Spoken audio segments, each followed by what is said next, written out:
Welcome to the NewsHour. President Biden this evening said it's his hope that by next Monday, a deal could be struck to implement a ceasefire in Gaza and start an exchange of Israeli hostages for Palestinian prisoners.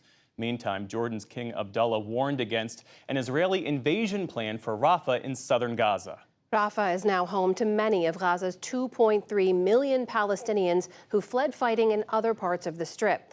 Following this all is our Nick Schifrin, and he joins me now. So, Nick, let's begin with this hostage deal. President Biden says he hopes will be implemented by Monday. What do we know about that? U.S. and Israeli officials tell me that they have a new outline of a deal that would stop the war for about 6 weeks and lead to the release of 35 to 45 hostages. That includes women, the elderly, and the wounded. Now, one of the obstacles still is female Israeli soldiers, believed to be 5 of them, whether Hamas will release them. And there's still no agreement right now as to how many Palestinian prisoners being held by Israel would be released. Now, the goal of this would be to implement this before Ramadan, which begins around March 11th. Today on Fox and Friends, Prime Minister Benjamin Netanyahu reiterated his criticism that he's made multiple times about Hamas's negotiating stance, but also said something he doesn't usually say, that he personally wants a deal.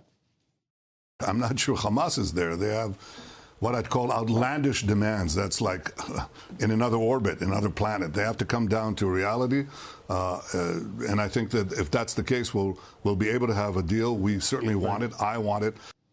But he also said that he would or is committed to going into Rafah, as he has threatened. And as you said, Amna, some half of Gaza's population, 1.2, 1.3 million people, are in Rafah today. Massive tent cities, the city closest to Egypt right there. The Israeli Defense Forces have presented a plan to evacuate all of those tents that you see, more than 1 million people, and then assault the city. But this afternoon, U.S. officials say that they have not received any details of that plan and frankly are skeptical that Israel would be able to execute that plan, at least on an Israeli timeline. And Nick, you've been reporting on the unimaginable conditions on the ground there in Rafah, but the humanitarian concerns extend far beyond that one city, right? Up and down Gaza, absolutely. And some of the focus right now is on the quantity of aid that is or is not going into Gaza. Today, Human Rights Watch accused Israel of not living up to its promises under the International Court of Justice ruling that required Israel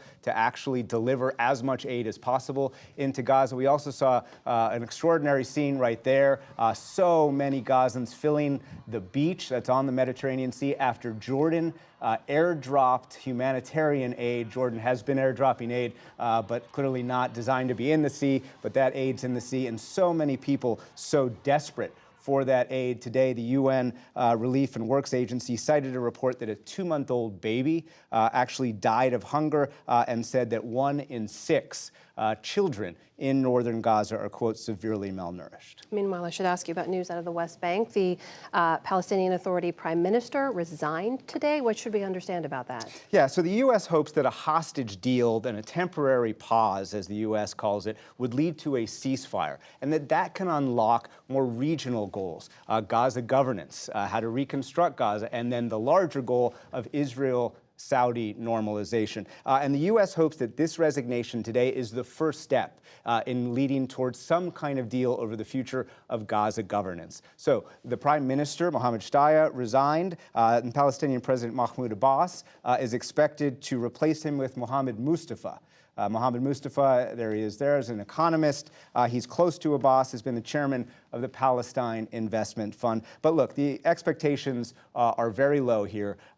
Mustafa is not seen as someone who will change the Palestinian Authority in any fundamental way. And of course, Israel has already rejected the Palestinian Authority playing a part in Gaza. This is really about U.S. credibility and U.S. and its Arab allies being able to coordinate for these larger regional goals that they have. And also another story here in Washington, D.C. I know you've been following related to all of this. On Sunday, there was a U.S. Air Force service member who, in protest of the U.S. policy towards the war in Israel, lit himself on fire outside of the Israeli embassy. What should we know about him and what happened?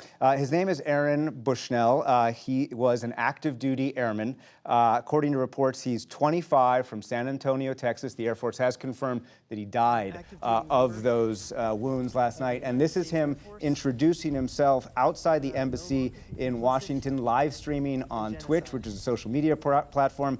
He says, quote, "I will no longer be complicit in genocide," and he called what he was about to do, quote, "an extreme act of protest, but compared to what people have been experiencing in Palestine at the hands of their colonizers, it's not extreme at all." That is the end of the quote there. He wrote on his LinkedIn page he wanted to be a software engineer and was taking classes in an online university. The Air Force, as I said, has not confirmed his name, but they have confirmed that he died of his wounds. Senior defense officials do not believe that he represents some kind of trend inside the military, but the fact is that this is an extraordinarily rare, very public protest that ended in one airman's death.